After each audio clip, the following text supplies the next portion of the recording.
Sharon Baker Marseille, Here. Murray Smith. Here. Pete Perez is not here tonight. We have a forum, so we'll have a meeting. And we'll go to comments from the public. Looks like the locals. No public from 36. Item 3, consider an act on request for adjustments. Got any adjustments? Okay. And review the consent agenda. I've got a couple questions. Has anybody got a couple questions? I do. I didn't have any this time.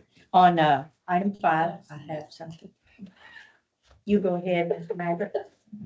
Well, I got a tax question here. There is some changes on the minutes that were wrong, so we've taken care of that. Since there's a reference to Metro Mud, we've already handled that. If that wasn't one of anyone's. Yep, I see it right there. I got a question on page 15 is the summary of our tax collections. And I hadn't paid much attention to it until today or when I was reviewing things. But anyway, it says that we've collected $312,000 worth of taxes so far this year. Is that up on the top? It says tax year, taxes collected, taxes unpaid. Up at the top, 312,000. Mhm.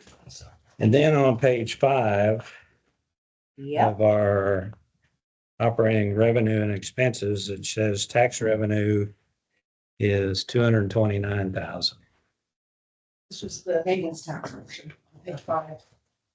The other part is debt service. So we don't include that, the debt service as part of our revenue. So, Can't use it. no, but that's why, so that's why the two numbers, okay. Because I went back and looked and I guess used to be the same, but now that we sold those bonds for the meters, we didn't use. So I went back and I couldn't figure out because I looked at the budget and I said, man, it used to be rough. It was the same number. So now you don't include it. Well, since y'all are on page 5, that was my question. I don't know if anybody else noticed it, but I was just wondering about expenses, which is the 05 category, water service repair. And our budget was like 38,000 and our activity is $104,430. That's a big difference. In fact, it says it's 175%. The variance. So I'm just wondering, will we ever catch up with that? Or is this just a real unusual year for us? Yeah, I mean, those, we try to put in estimates based on what we think is gonna break, and sometimes things break more often. I know. So it's just a rough year for us, huh? I mean, can we ever pull out of that hole, or will we be taking money from another account to try to keep up with that through August? I mean, We're running 8% under already on the bottom line here. Overall. yeah. So Oh. it's pulled from other areas already. Yeah, there's so many water, I mean, if you look water, sewer and drainage and ditch Yeah. repairs, all those line items. I mean, all of those Are are down. kind of darts, right? But they're Yeah. also estimated based on unknowns. So, Educated guess. yeah, some go up, some go down, some are way off, some are way under, just kind of depends. So I look at them -8 because the sewer repairs were not very high. Right. Okay, So we're not running over, but that particular budget item, no, we can't catch up on it because we already spent over 100% of it. yeah. But other things we estimated, we didn't spend as much on yet, and we probably won't on a lot of them. So That's as long as we're running 8% under budget for year to date, I'm happy. You're okay. All right. Okay. Sharon, if your water line late, we're not gonna fix it till I September. know, I knew you were gonna say that. No more flushing of the commode every day, Sharon. No breakage. Okay. That's all I had. Do I have a motion Yeah. to approve the consent I make agenda? a motion to approve the consent agenda. It's written. All those in favor, aye? Aye. Okay. Regular agenda, item 9, receive the regular monthly SGRA Woodlands Division report. All right, reports in your packet, beginning on page 16, no violations, nothing out of the ordinary. No major occurrences of anything breaking down, but if you have any questions, I can answer those. That's good from the last one.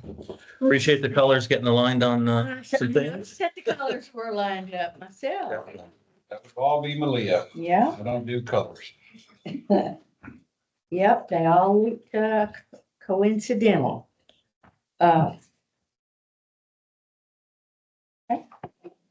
Any questions? How many flags on those?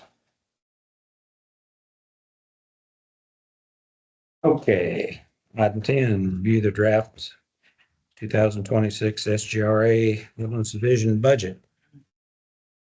Good evening, everybody. My name is Haley Lawhon. I'm with the San Jacinto River Authority in their accounting department. So the budget is in y'all's packet, and as we discussed, I presented at the trustees meeting. I'm happy to present it again tonight or answer any questions that y'all might have. Some highlights on the budget is the water rate is not changing, the wastewater rate is not changing. So the water will stay the same at 273, the wastewater will stay the same at 565. And then the GRP blended rate or the surface water conversion rate, as it's on y'all's bills, is proposed to go down 4 cents to $2.93. It's proposed because it's going to the review committee on Monday. So then timeline, we're asking for y'all to direct your trustee at the July meeting for the trustee to vote at the August trustees meeting. So if y'all have any questions, I'm happy to I thought it answer. looked good. Do I have a motion to direct me to approve the SGRA? How about this? I make a motion to direct you to approve it at the SGR, at the trustees meeting. Favor, aye. Thank you. I've got a question, Eric. And maybe you can help. Who decides what the pumpage, the groundwater pumpage fee is? Is it the GRP committee and the group that you ultimately approve of the? Water fee. Well, in other words, you come up with a surface water fee and then you come up with a groundwater fee and then you add the two, but like That would be the GRP. the GRP. Okay. So you end up and come up, the GRP and the committee comes up and you direct them. I fought hard to try to get you that 4 cent deduction, so. No, I'm just curious about No, really. where we're at. I know that's how it used to be and I know you end up and you got X amount of dollars that you have to come up with to pay, you know, for the plant and all the debt service. And I was curious about how you end up and decide which comes out of which pot. But I don't want to get into that tonight, but isn't, you know, there's some, seems to me like there's some, I don't know what the right word is, but there's no fixed number. In other words, you come up with I don't know whether you come up with a surface water conversion fee and then you determine whether the groundwater pumpage fee is what we need and what's left. In other words, how you get to the total. I know you got a total number, but you got two pots to get out of, and how you decide which pot is. Easy answer, but if you want the complicated answer, it'll go to a different meeting. Essentially, we come up with the groundwater fee first, and then there's a rate differential that's been in place since, you know, surface water started getting delivered, right? And so we come up with the $2.67, and then we do that rate differential that tells us essentially the cost of operating the wells and the money that the people that are receiving surface water are going to save. Then we add that on top of the groundwater fee to come up with the surface water fee. That cost this year, or for the next 4 years now, is 58 cents. So what we do is we come up to 263, add 58 cents to it, you get the surface water fee. Now, there's a lot of accounting behind it because obviously there's revenues that have changed, but rate differential is the difference between surface water and groundwater. But everybody in the county that's in the GRP, they pay the $2.50. they pay the groundwater pumpage fee, right? Whatever number that you come up with. All groundwater that's pumped, everybody pays the 260, well, everybody pays the 263. Everybody that receives surface water pays the 326, 322 now. I noticed in here that one of the reasons that we were able to make a positive change was we were gonna start doing business with the city of Houston. And I can't find it in my notes where I highlighted it. How's that gonna work? So it's actually a negative, if you will, to a certain degree, just not really negative. So basically, long story short, back in 2009, the River Authority signed an agreement with the city of Houston for the 2/3 water that they own or that they have the water rights to in Lake Houston or Lake Conroe. That stated that in 2025, the River Authority had to start taking at least 20 million gallons a day of that water. And so what we did this year was we stopped taking the water from SJRA Lake Conroe, and we had to start taking the water from City of Houston in Lake Conroe. From their allotted share. Right, and Okay. that we've already contracted. So that's about a $3 million increase in cost versus the water that River Authority due to the rates. And so even though we took that $3 million hit, and then of course, other changes, increase in production, everything else, the rate's still able to be reduced by 4 cents due to a bond defeasance that the review committee is gonna look at on Monday. Okay. That was surprising. Well, Well, the Get it- reason that they did it was right now is when phase two would have occurred. In 2025. So they would have needed it. But since phase two didn't occur, the bad news is it was take or pay, which means, and the other bad news is that Houston's in so much financial issues. They weren't willing to renegotiate. Because they need money. Yeah. Sharon, you may, anyway, when we first went to surface water and we were supposed to be adding 30 million gallons a day every 10 years. In other words, so, you know, after 20 years, we were going to end up and be way short of water because we needed the Houston water. We were using our third of the lake, and so they didn't have enough water. So they made a deal with Houston because they assumed that we were going to be having another 30 million gallon a day plant going online this year, and then another one 10 years from now. So that's what it wasn't. It's a decision that was made that to supply those plants, they needed the Houston water, so they Yeah. made the deal with Houston. Well, that's. And now we're stuck, so to speak. But at least we had the option. Yeah, the water, so if the plant needs to expand in the future, you have the water for it. Didn't we- The water, that's the upside. Well, didn't we end up and give up the Trinity water rights, Trinity Lake? It was an option contract. Oh, But we paid what, $1 million a year for an option? oh, no. We never paid an option. Quarter million? Yeah, $250,000. So not only that, we bought the option to buy water and bring it down here from the Trinity River.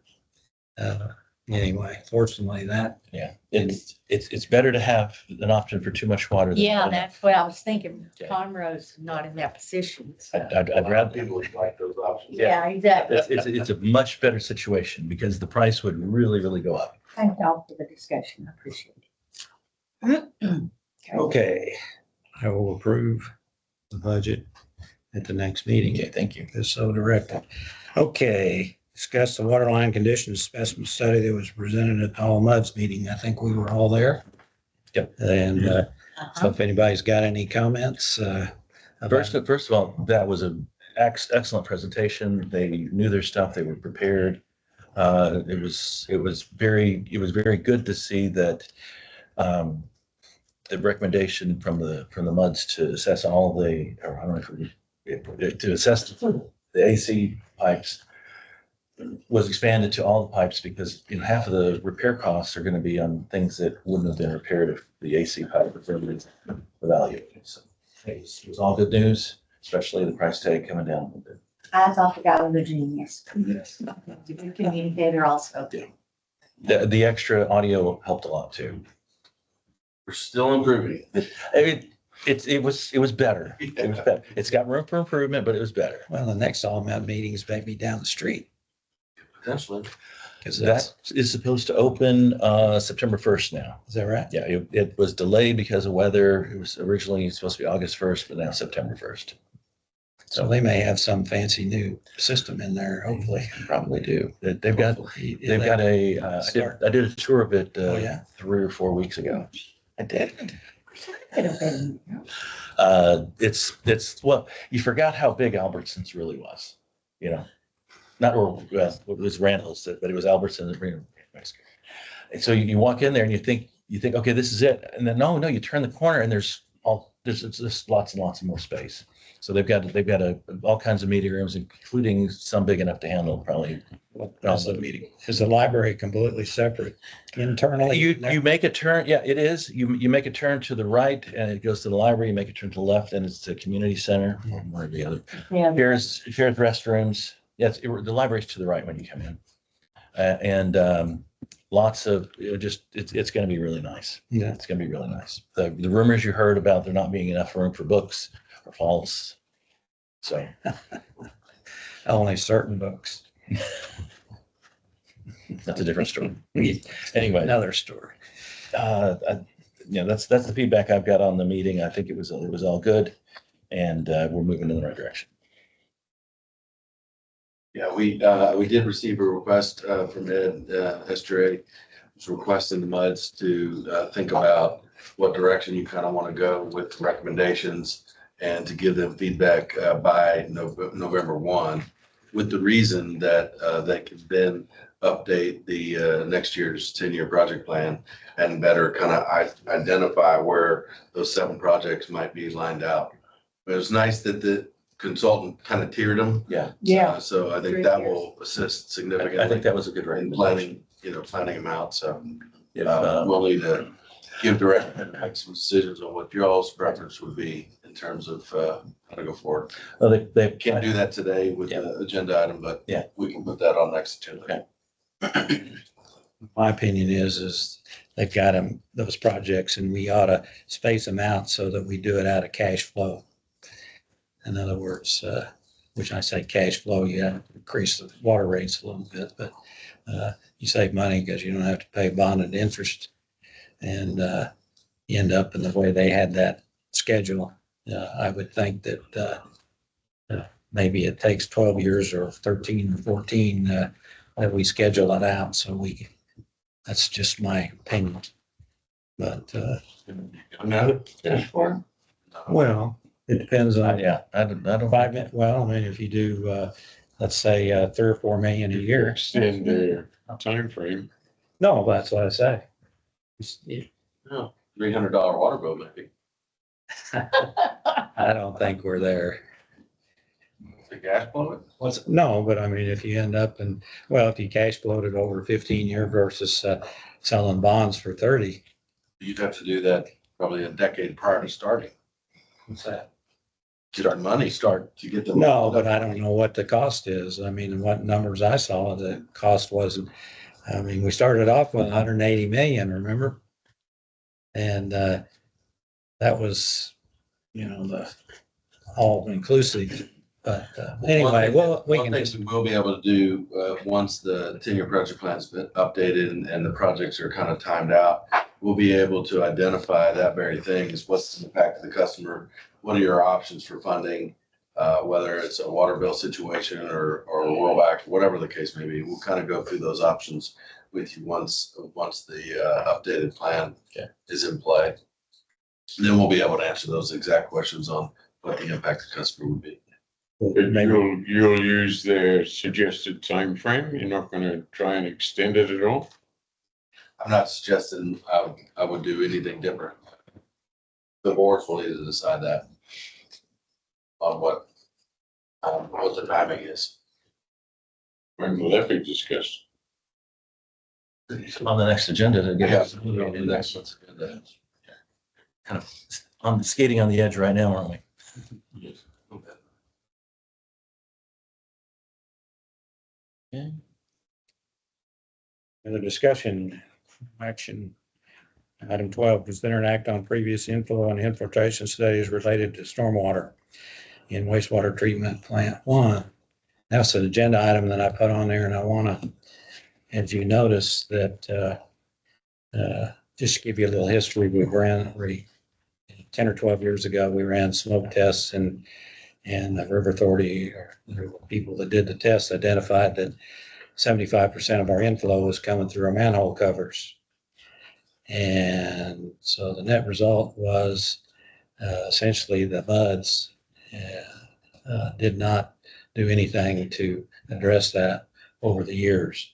And of course, I wasn't here for 6 years, but what concerns me is that has been the overriding consideration on this plant design. And they talk about because we've got peak flow, went 5 years where we didn't have even exceeded current plant capacity, if you recall, and all of a sudden we had during Baricho or the Brerel, I don't know which one, but anyway, we had peak flow, and they used that as their design criteria. And Chris has been here about the same time as I have, but it's my understanding that we have never we notify, it's a voluntary, we notify the TECQ when you have a peak flow event, and you write them a letter, and we've never gotten a letter back that says you need to do something. Is that correct? Correct. We've gotten violations, and the violations have the general language of do what you can to correct the issue. But we've never received a fine or any administrative order, any type of consent decree, anything that's actually enforcement. So some of these proposals, they're talking about spending tens of millions of dollars to correct a problem that I think that we can correct. So I have, in the River Authority, to their credit, they ended up, and I, out and about, and I noticed there's manhole covers that said Sanderson River Authority found around with no pick holes in them. So they did what the consultant advised. They replaced their manhole covers, and I think he said that there were like 12 or 1300 that you all did, something like that, in your system, total system. Total system wide, yeah. Right. So anyway, I want, and it's also my understanding in all this rehab work that's been done, and it hasn't gotten to us yet because we were distressed district, as Pete likes to call it, that no manhole covers in the MUDs were replaced. In mud 36. 36. No, Mud I'm 36. talking about in this new rehab that's been done around in the various other MUDs because they had the money. Talking about the internal. So they did not replace their manhole covers. That's my understanding. Okay. So I wanted to start and leave this on the agenda because we've got a budget coming up. And it's my understanding that Eric said that we have put these inserts, and I think he said 104, but the first thing I'd like to do at the next meeting is get a map of where those inserts have been inserted in MUD 36. I'm not worried about MUD 6 and MUD 30. If you go out and look, most of the problems are in the older areas where we've got roadside ditches rather than street drainage. Mhm. And a lot of these manholes are literally right in the middle of the street or right on the edge where the water runs off the street. Some people have landscaped the thing and they're just a catch basin and the water runs off the street and into these manholes. So, I think. You know what the challenges are on South Moss Rock. Those people can float a canoe. So Well, that's- why would they benefit Well, from having a solid manhole cover See, because they damp? they've got curbs and gutters there.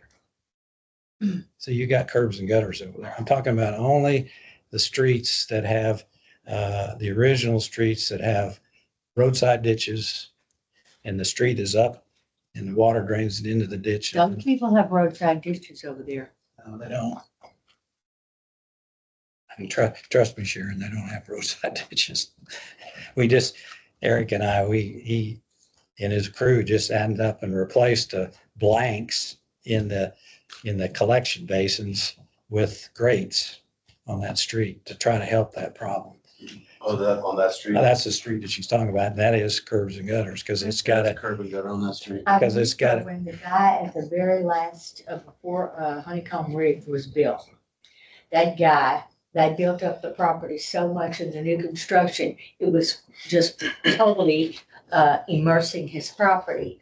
But he thought that he did like a trench, a bull rock or something. He thought it would go into the ditch in front of his house, but it wasn't going there.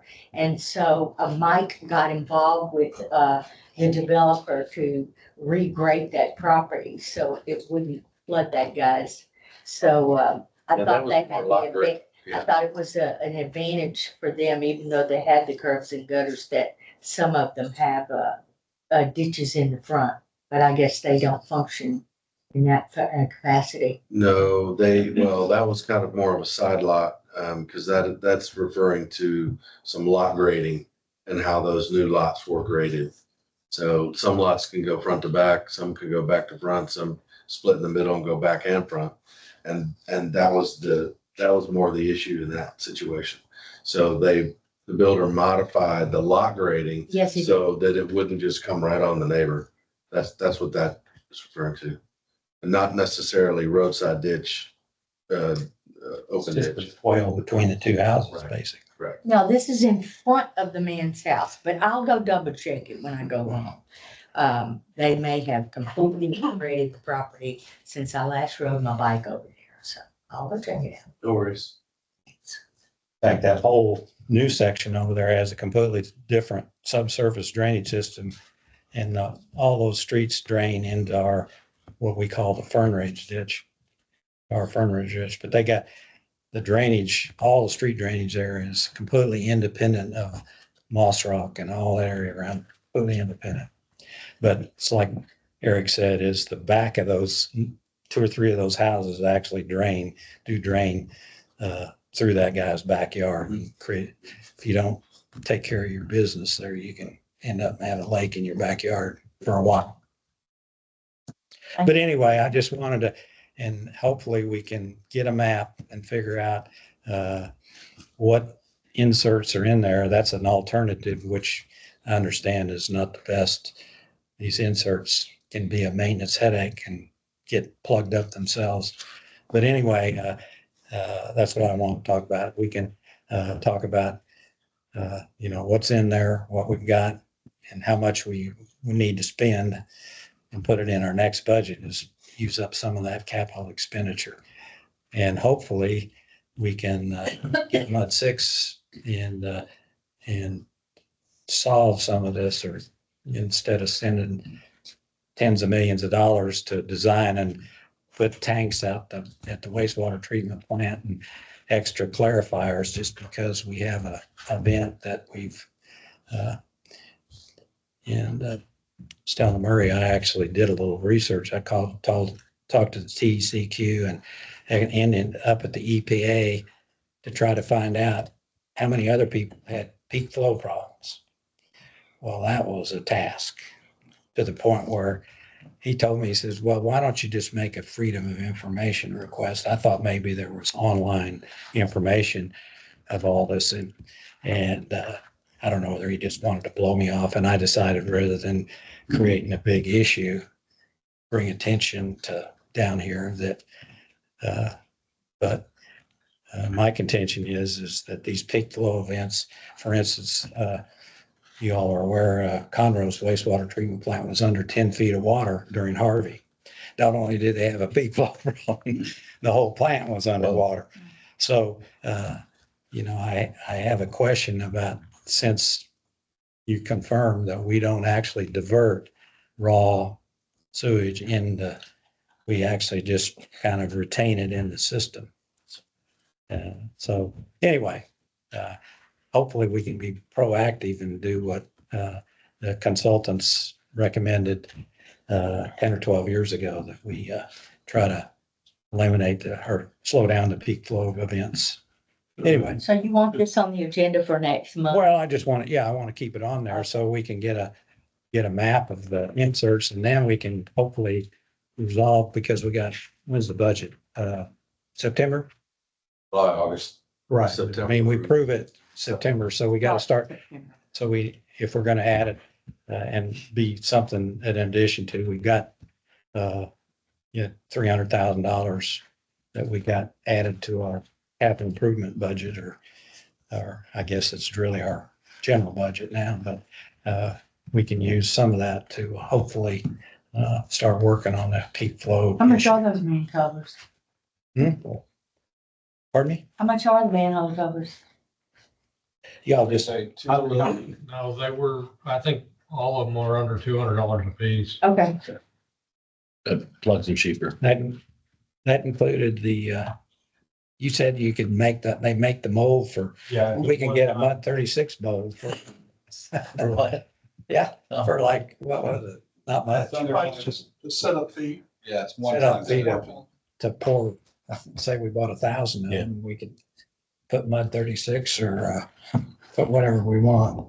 Wait, maybe we put the president of the MUD, like all the county commissioners put on there. That's gonna be an extra typesetting charge.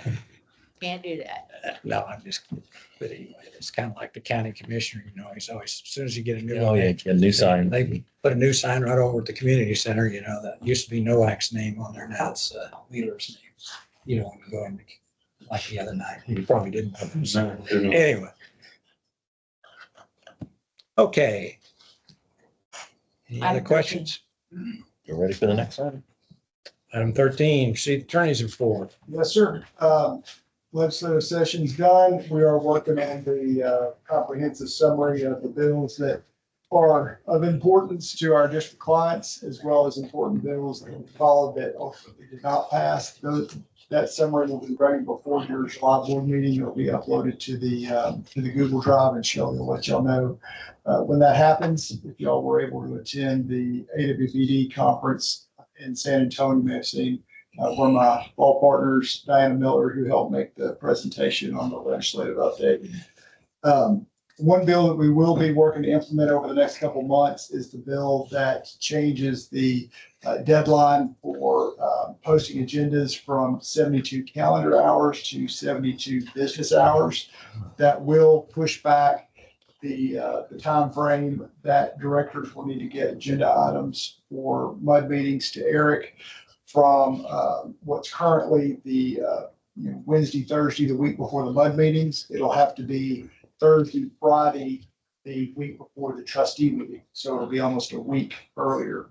And then agendas will need to be posted by the morning of the trustee meeting. So we will not be able to have specific items on MUD meeting agendas that may come up spontaneously at the trustee meeting. We are working, Eric and I are working on some language that we could have that's a little bit more generic, that would allow for us to have discussion about items that come up at a trustee meeting at the MUD level the following week. And then if we need to have something more specific, that would roll to the following month's MUD meeting. The goal, if we can, is to not have to change the trustee board meeting from the current Wednesday meeting back to a Tuesday. We have to coordinate schedules for a different meeting date, all that. So we're hopeful that we can keep the same meeting date and work with some different language, but we'll be working on that over the next couple of months. Happy to answer questions if you have them.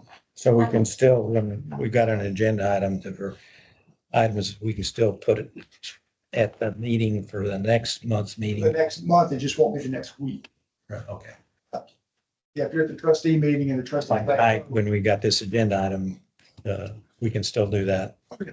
Yeah, it's just if you have something that comes up over the course of the month that's not talked about tonight, and you go, oh, I want to ask Eric to put that on next month's meeting agenda. You'll have an earlier deadline to do that. It'll be basically 2 weeks before your meeting instead of 1 week. Yeah. Yes, ma'am. I don't want to go off on a tangent, but I did get dinged about calling the legislative, my legislative people and the people on the committee, the resources committee, about them proponents of every MUD in Texas having video conferencing.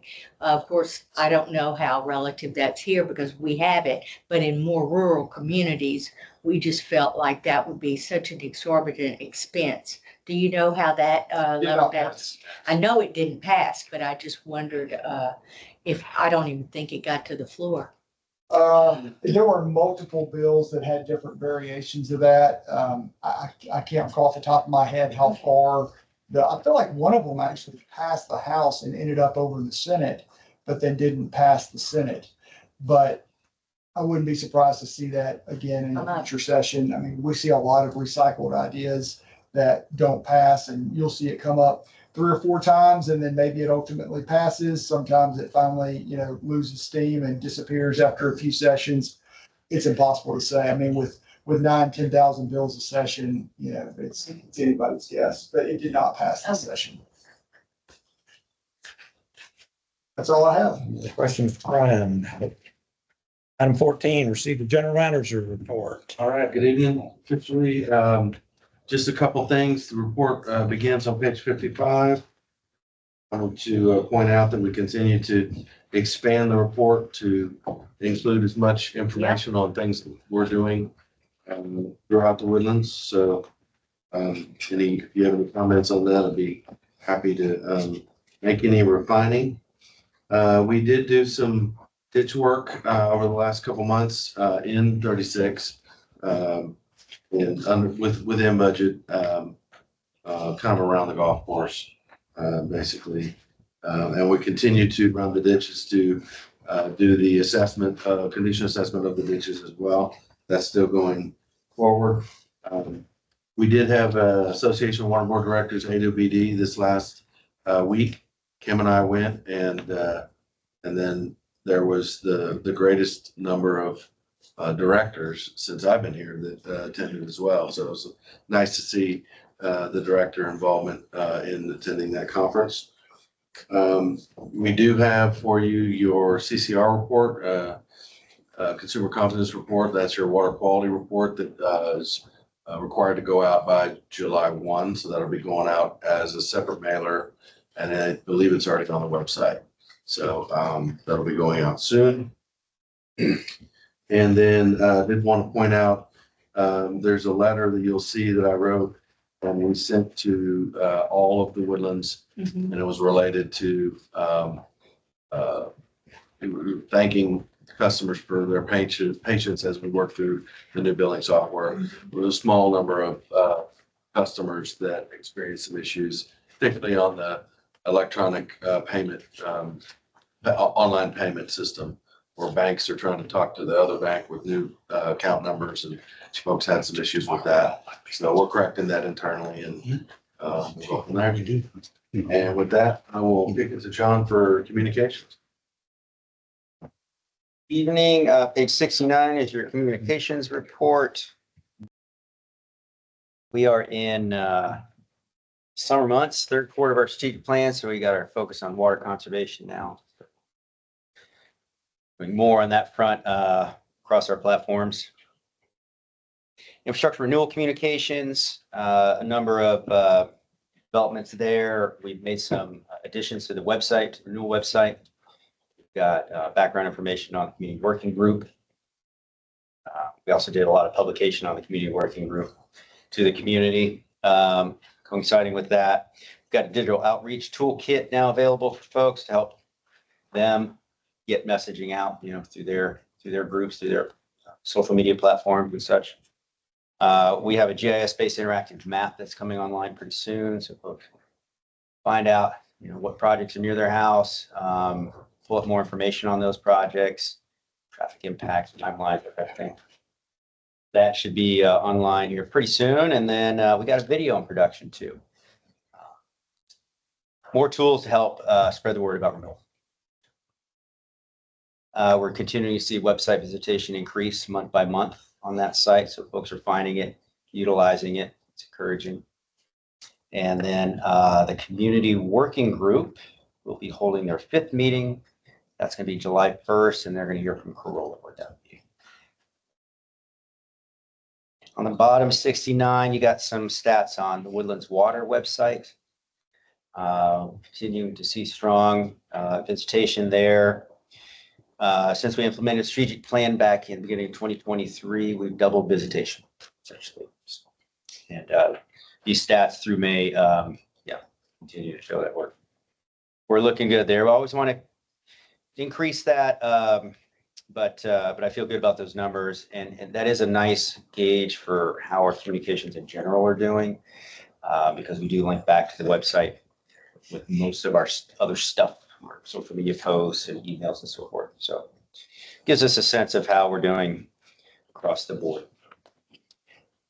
You got some current marketing materials here in the next few pages, and then the outreach calendar there at the end. We've got a couple things coming up. I'm going to be at the farmers market this Saturday from 9 to noon. And then next week, I will be presenting to the 4-H water ambassadors. They're going to go travel the ERP and then come this way and hear all about Woodlands Water and our educational programs. Any questions? No, I like the thing about how to grow weeds. Yeah. I don't know if you can answer, Eric, maybe more. Are there any other areas that have the automated systems like we do? Talk about individual muds and in the area, I'm talking about North Harris. For instance, like, no, I'm talking about like Creekside. Do they have an automated notification system like we do for water leaks? I believe they do. I know they have AMI. Oh, do they? Yeah. Oh, okay. I go occasionally and they've talked about the implementation. They're not nearly done with it, but they are implementing it. So.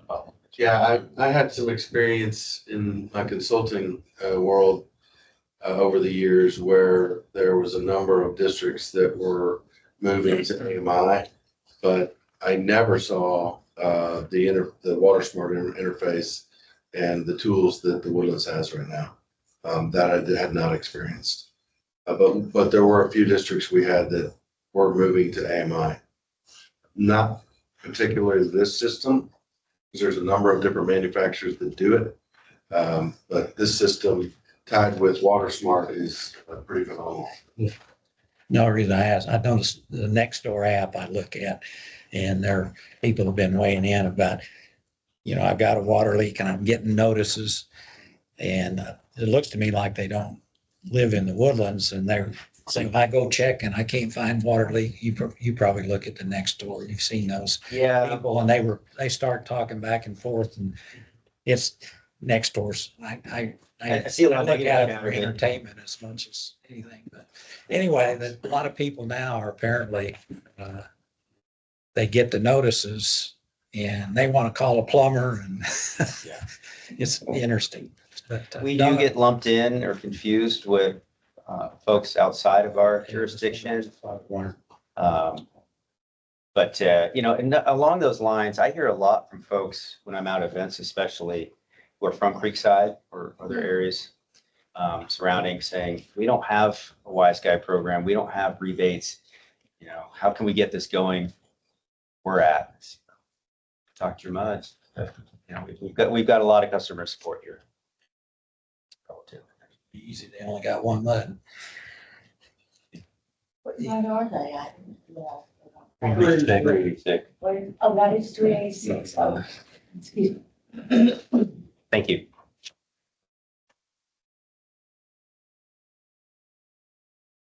Water trustees report, that's me, and I don't have anything particular to add to.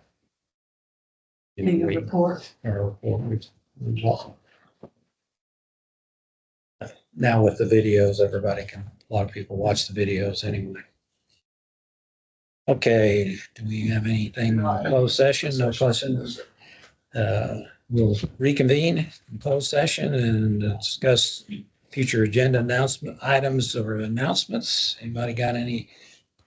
I've got one thing I want to put on there to discuss is Pete brought up the fact that just out of the blue that about a distressed district. And I want to put that on the agenda and discuss what the definition of a distressed district is.